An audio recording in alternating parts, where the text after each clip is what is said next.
আমি বলবো যে স্কিল ওয়াইজ বা মেন্টালি যেটা বললেন না, এটা তো ইমপ্রুভমেন্ট আছে, ওইটার সাথে সাথে সে যেটা ম্যাচুরিটি তার বাড়ছে।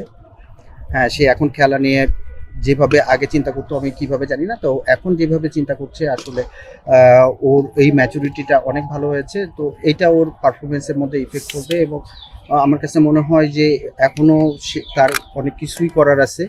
এবং তার ইচ্ছাটাও এরকম, আহ, বা ডেসপারেশন যেটা বলি না কেন, শব্দটা ইউজ করা যেতে পারে, যে আসলে হাঙ্গার হয়ে আছে পারফর্ম করার জন্য এবং আবার ব্যাক করার জন্য। তো সেই চেষ্টা করছে এবং আমরা তাকে সাহায্য প্রফেশনাল।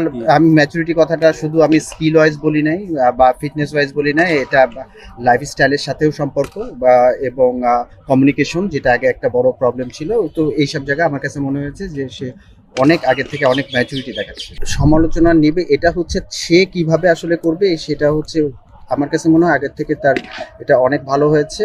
আর যেটা বললেন যে শিখার ইচ্ছা, এটা তো মনে করেন যে আগের থেকে আমার কাছে মনে হচ্ছে যে আগেও ভালো ছিল, ও দীর্ঘদিন পরে আসছে, তো এখনো সেটা আছে।